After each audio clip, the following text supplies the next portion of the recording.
Okay, so hallo, ek is ET. Welkom by my kanaal waar ons als saam doen. For those of you that do not understand Afrikaans yet, hello, I'm ET. Welcome to my channel where we do everything together. This is a live pod in my room. It looks okay. I'm not sure about the lighting. Um, the lighting is not overly successful. Anyway, so let's wait just a little bit for some of the people to show up, if anybody's going to show up. Right, so this year, for those of you who have already joined, let me know in the comment section what was your highlight and what was your absolute low for 2025. I will clue you guys in on what was my high points, if you will, and what was like really crap for me. Because this year, the thing is, and this is the other thing, people tell you every year, this is like the worst year of my life. You'll speak to people and they'll be like, I just wish this year would be done with. I wish the new year will come. It was a horrifying year. I could never want this year over again.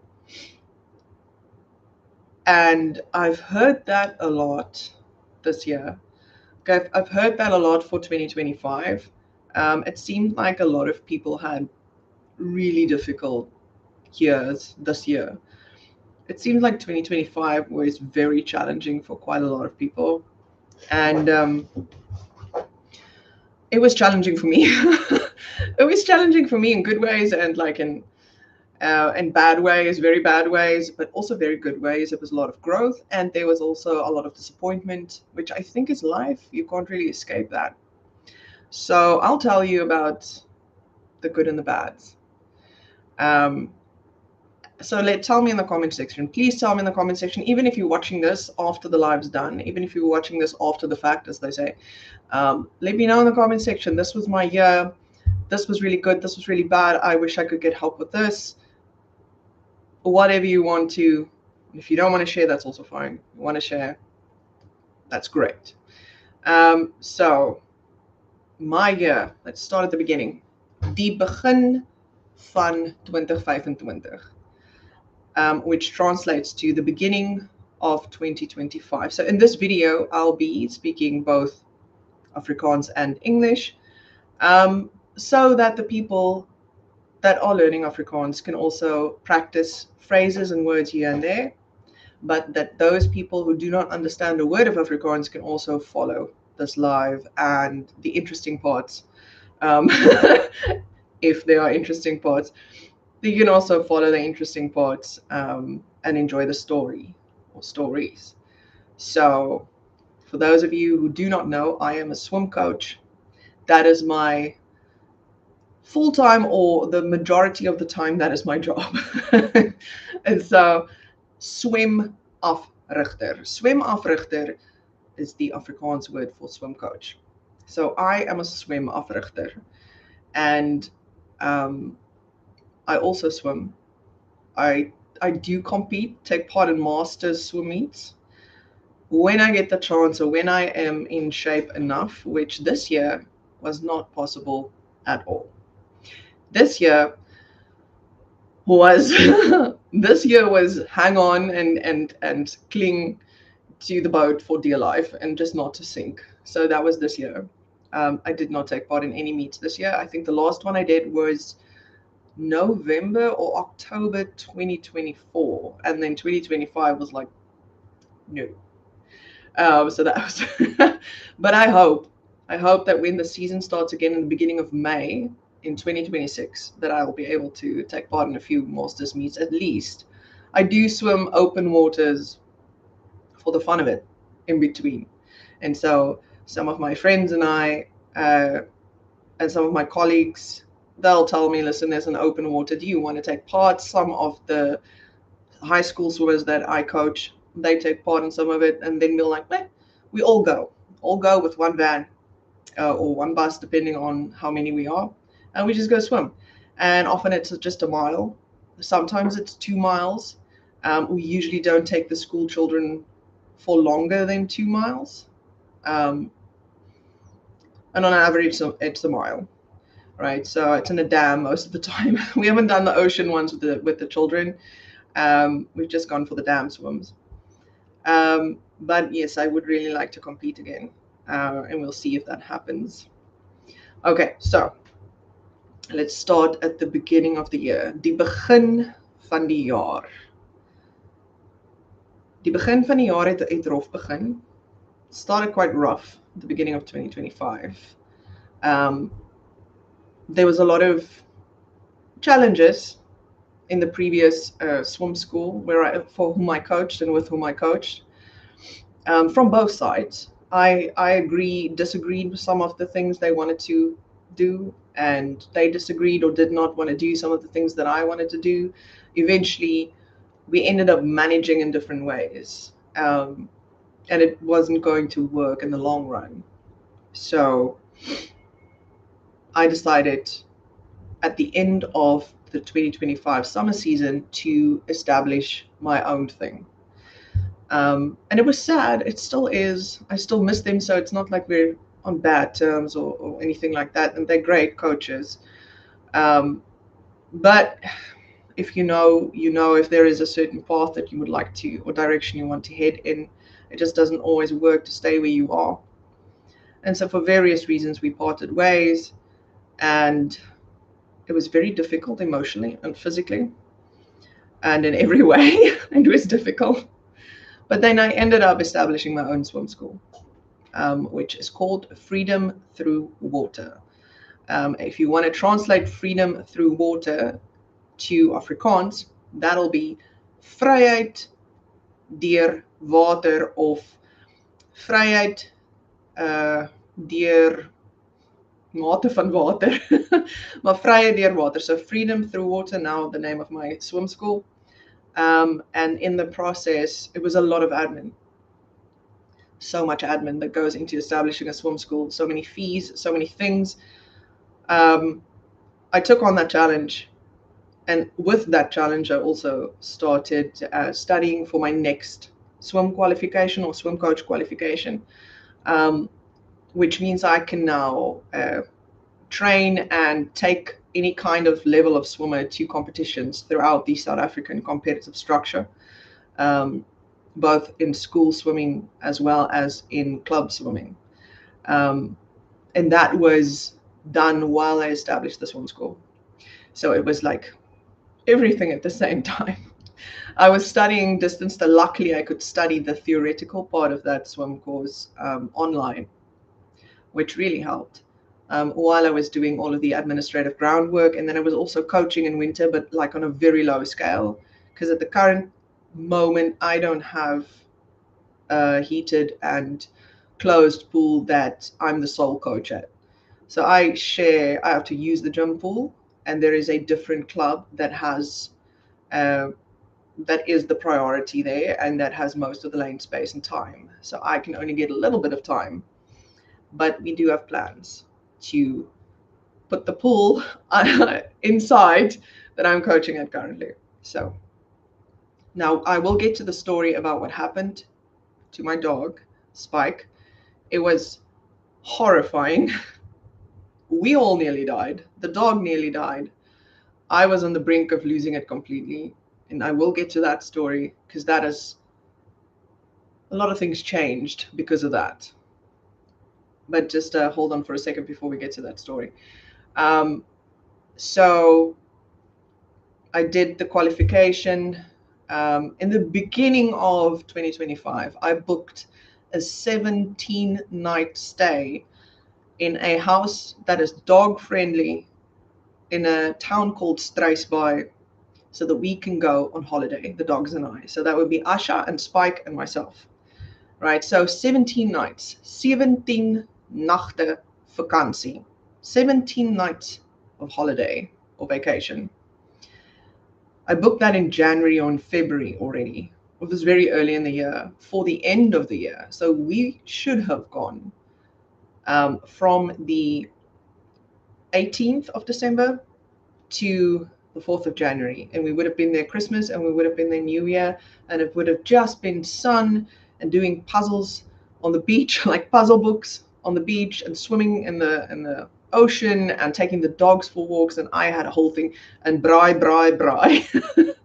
it was I had a lot of braai planned, like braai, and it would have been, I was going to braai fish and boerewors and a whole thing.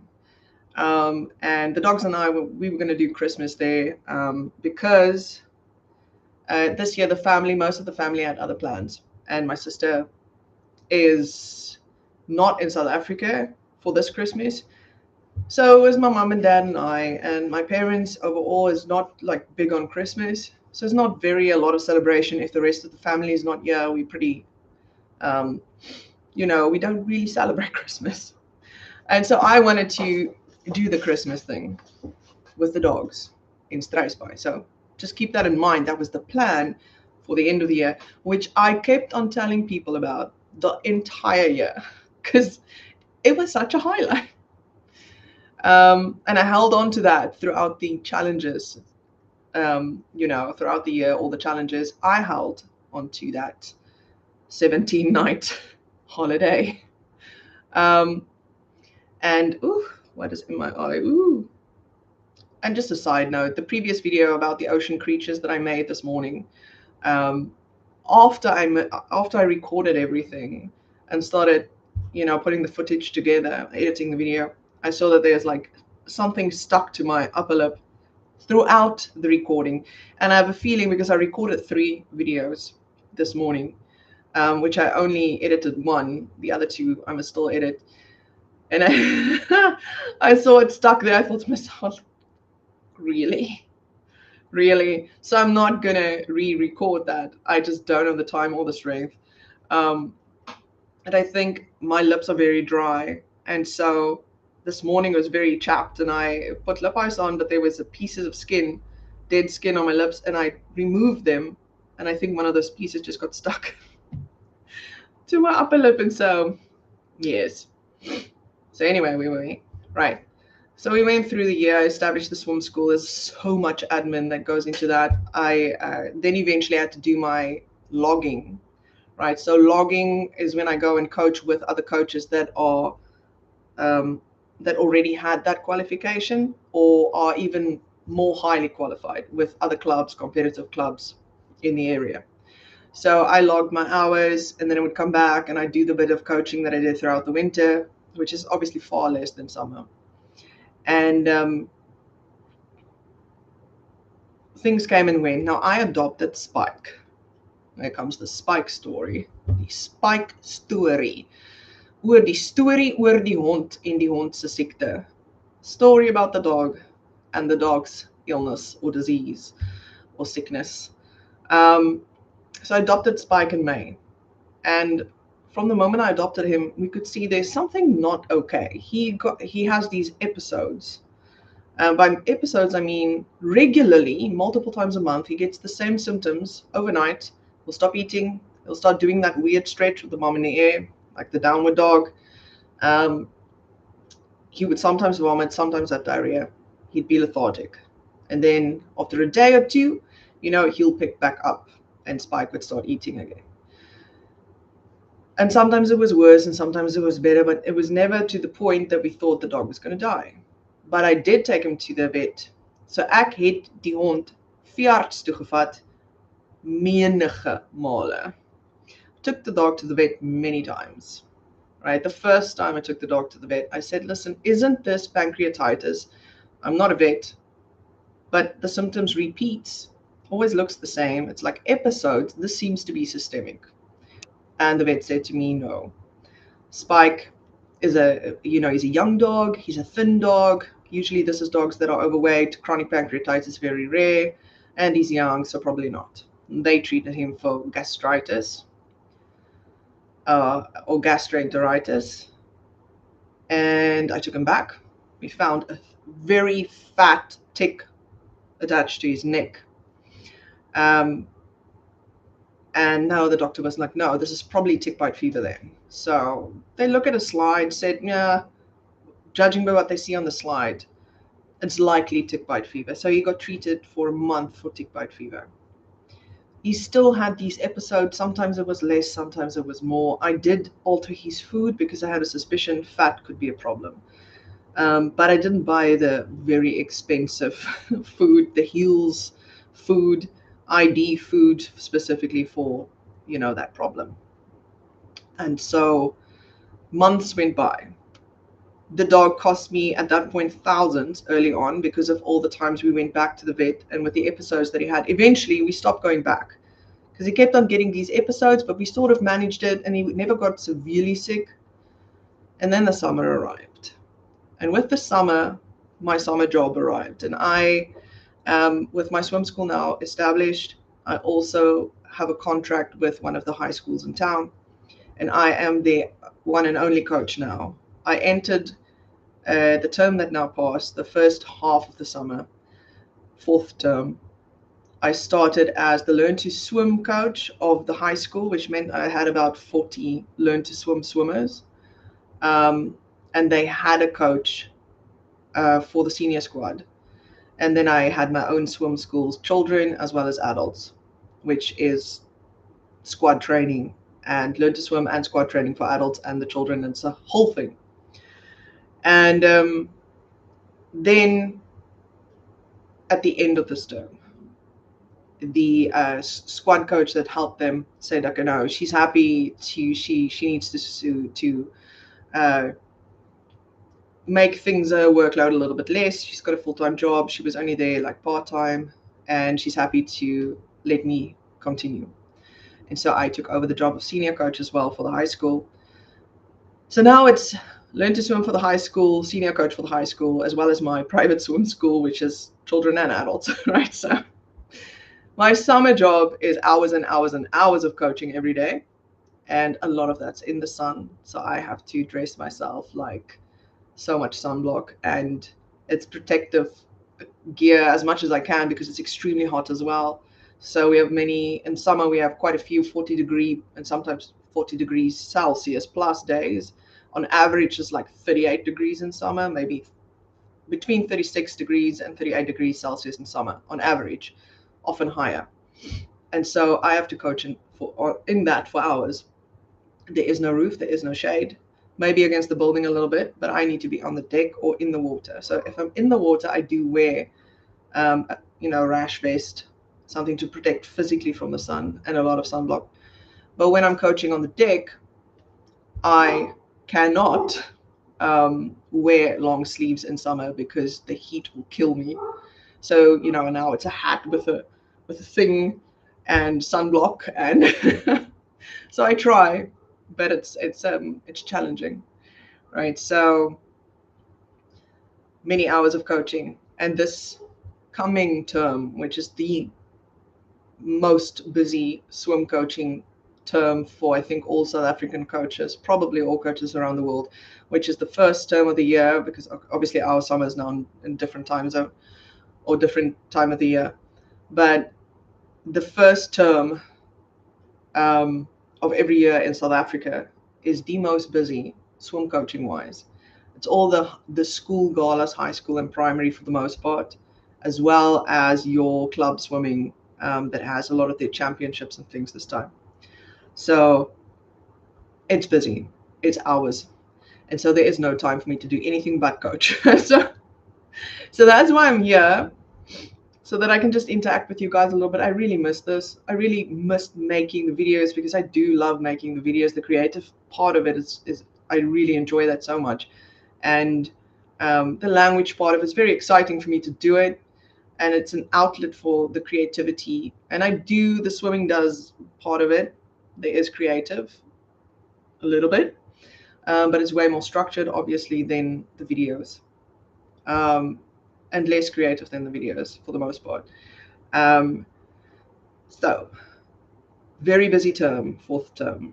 And in the busy term, towards the end of it, we had some swim meets, which we call galas in South Africa, for the primary school children, 7th of November. I came back. That was a harsh day. I had to drive quite far away from the town where I live for the swim meet with two of the swimmers.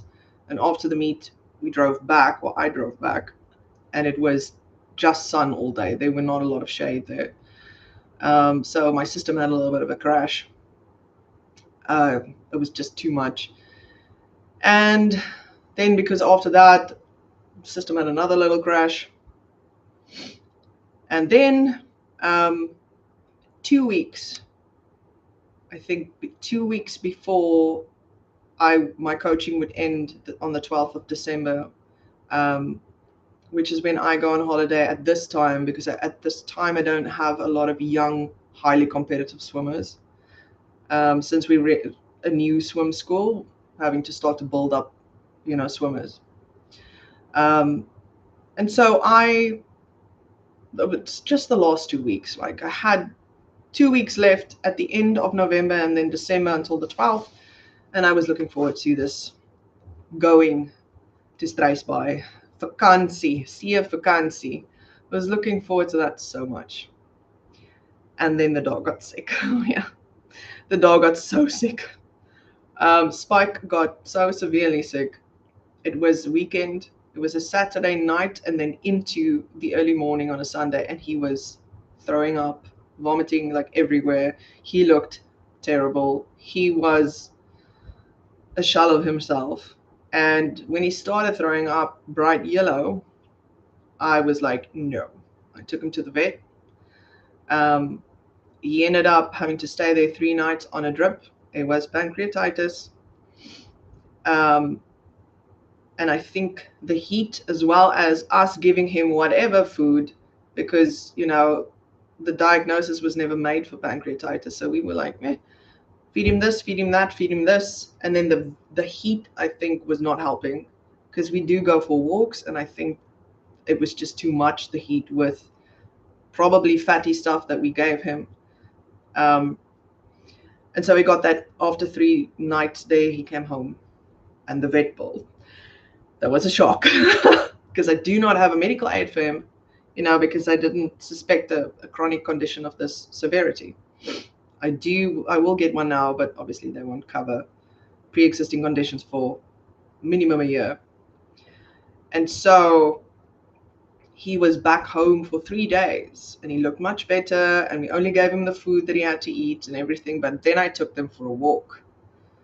The next night, he was even worse. And that is the moment that I thought my dog will definitely die. And I was awake with him all night. I laid with him outside on the ground. He was just throwing up constantly. Eventually there was nothing left because he hasn't eaten then in a long time, but he kept on throwing up. And then he started digging holes at the furthest corner of the yard and trying to bury himself. And he would just lie there or stand there and stare with these glassy eyes. And I really didn't think he's going to make it. He was borderline dead when I took him to the vet. And then he stayed for 5 nights. The second time it was 5 nights, also on a drip. And he had projectile diarrhea, and it was like all kinds of terrifying things. And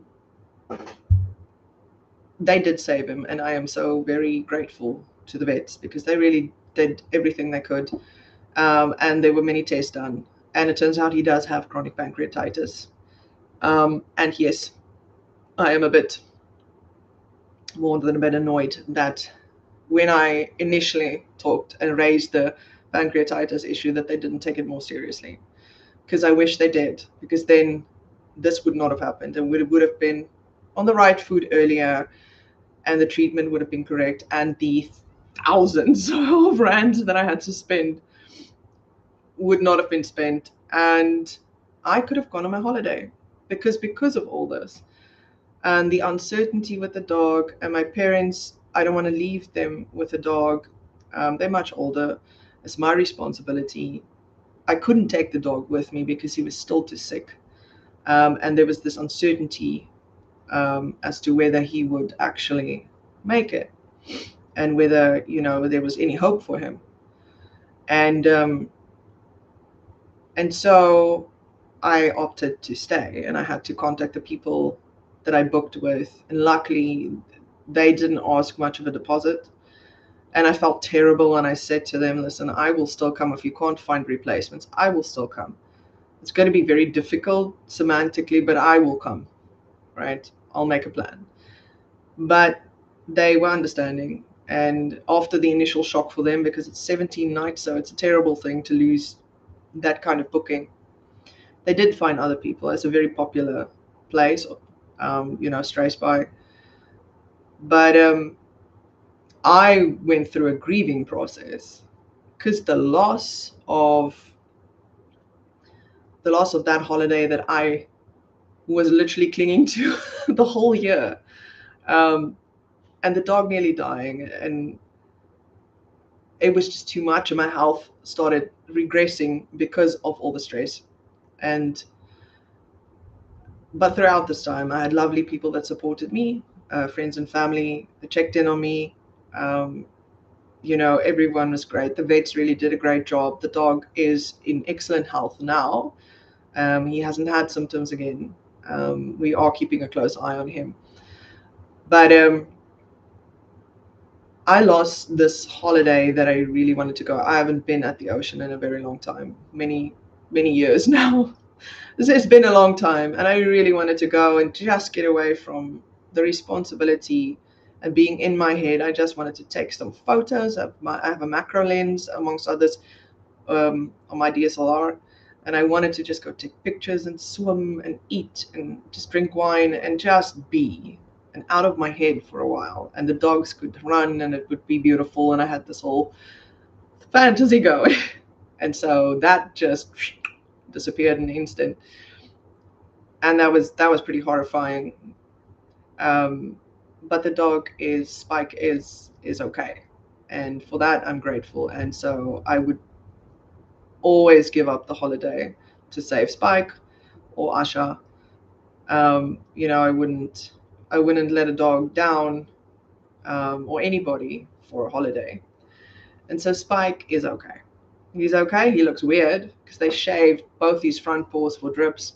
They shaved his stomach. They shaved his bum. They shaved his bum, and it looks really weird.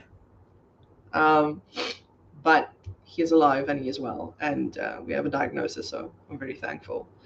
So that was definitely a low point with everything that just sort of felt like it plummeted together.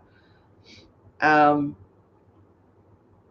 having to let go of this big dream of the holiday and the ocean, and then nothing, and then having to make peace with the fact that I am yet again stuck in this town whole of a December holiday, which to me is horrifying. So let's look at the positives of this. Yes, the dog is alive and well, but also because I stayed, I could spend a lot of time with my friends that are in town. And two of my close friends stayed in town this holiday. They didn't go away. And so I spent a wonderful day with one of them. We went wine tasting. We had the best time. We had so much fun. It was so good to spend time with her that way. And then another friend of mine on Monday. This Monday, we're going out for lunch to a little restaurant that's on the edge of a dam, overlooks the water. We're just going to have some chat time and enjoy some food. And then a friend of mine, also a childhood friend, known her since I was 12, Jaylene, which I have talked about previously on this channel, and she also has a YouTube channel. She came home to South Africa for a very short period from Hong Kong. And if I did go to Stray Spy, and if I did go on my holiday, I would have missed her, and we would not have seen each other, because Stray Spy is too far out of the way, and she has too few days in the country before she has to go back. But because I stayed, she was able to come see me. When they went to visit family, they dropped her off at my house, and that was the day before yesterday. Went with her to a bar/Indian restaurant. We had the best food. And another one of my friends joined us.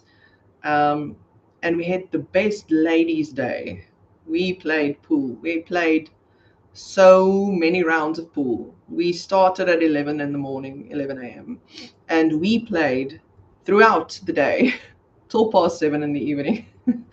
And we made another friend, another lady that is our age, and it was just the best ladies outing. We laughed, we talked about a lot of things, and I realized that with the loss that we often have, there's often, not always, because I don't want to diminish anybody's loss, but often when you have a big loss, sometimes or often there is a positive that you would not have expected that might even outweigh the previous good thing that you had to give up. And yes, the Stress by Ocean holiday would have been marvelous, really, and I really hope I can do it at some point.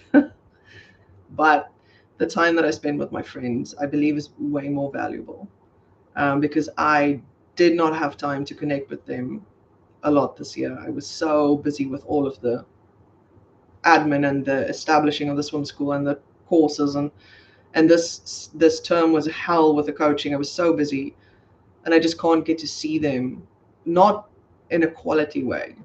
And so this holiday afforded me that chance, and so I'm so thankful that I got to spend time with them. So please let me know in the comment section, what are you most thankful for? What was one of the best moments of this year for you? And then what was maybe the worst, most disappointing? There are obviously way more negative personal things that I won't share on video, and that maybe is not appropriate for the comment section. So just please keep everybody in mind when you do comment. But if you want to share something, please share. So let me talk a little bit in Afrikaans. For those of you who really want the Afrikaans before I go, let me talk something about what is ahead for the 2026 season and what is ahead for 2026 for this channel. So wat voor lê vir hierdie kanaal vir ETAfrikaans is die volgende. Van Januarie tot einde Maart gaan dit baie besig wees by die swemafrigting, en ek gaan nie baie tyd kry om video's te maak nie. Ek dink ek gaan geen tyd kry om video's te maak nie, want ons net eerlik wees oor die saak. Maar dis altyd in my gedagtes, en ek is altyd besig om te dink aan en te beplan daarvoor. Maar ek dink van die 1 April af, wanneer dit nou die wintermaande is, ons sê maar van April tot einde September, is ons herfs, winter en lente. En so daai 2 kwartale gaan ek meer tyd spandeer aan video's maak. Ek wil definitief meer tyd spandeer aan video's maak, want dan is my swemafrigting baie minimaal, en ek het baie meer tyd om video's te maak. Ek dink nie ek gaan vreeslik baie afrig hierdie winter nie, dalk net soos 2 dae 'n week. Ek gaan self oefen en ek wil self deelneem aan galas. Maar hierdie kanaal gaan nêrens heen. Hierdie kanaal is hier om te bly. So as julle sien dinge raak stil, en as julle sien ek maak nou nie video's nie en ek is nie regtig online nie, en dit lyk asof ek verdwyn het. Ek het nie verdwyn nie. Ek is hier. En ek gaan aan, en in hierdie kanaal is ek van plan om aan die gang te hou vir ewig. Vir ewig. In my 70 en 80er jare in, solank as wat ek kan video's maak. Solank as wat ek fisies kan video's maak, sal ek. So weet net asseblief, hier gaan nog baie video's op hierdie kanaal gemaak word. Ek gaan dit nog uitbrei. Want ek gaan nie vir ewig kan afrig nie. Afrigting is 'n baie fisiese werk. En dinge verander met die skool, met mense kliëntebasis, dinge verander, mense gesondheid verander. So hierdie kanaal gaan ek nooit laat gaan nie. Hy gaan nie wees. So julle kan maar weet, hier gaan altyd video's wees. Alright, so that was a mouthful, and I hope that a lot of you watching understood that. But what I basically said was that this channel will never die. I will keep this channel going as long as I can, as long as I'm physically and mentally capable of making videos. I really want to make the channel grow. I want to produce so many more videos and things adjacent to that, and things that will help with Afrikaans learning and all kinds of things. I really want to. Swim coaching will be in the forefront for many years, because that is my primary interest, my primary love, and my primary job. But it is a very physically taxing job, as well as emotionally. And there will come a time that I can't physically maybe keep up anymore with my health and the coaching, and where I will maybe have to take a step back, or all the steps back. And the channel will always be there. I will continue the channel well into my old age, as long as I can make videos. So just know I'm not going anywhere. All right, so guys, I hope you had an excellent Christmas, for those of you who celebrated Christmas. But overall, I just want to wish everybody many blessings for the end of 2025. And I want to wish you guys prosperity in 2026. I hope that this is a year that has less disappointment and less grief and less loss and more gains and more love, family, and joy. So may 2026 just be one of those years that at the end of it, you'll look back and tell people, wow, this has just been an amazing shock of a year, in a good way. It was just such an amazing year. Um, so, yes, happy and blessed 2026. I'm going to post quite a few more videos. I've recorded 2 more today, and then there are 2 more that I've already made that I must just record. So there are about 4 more that I can post besides this one and the one I posted this morning. I love you guys. Thank you for supporting me. Have an awesome new year, and I'll see you soon again. Bye-bye.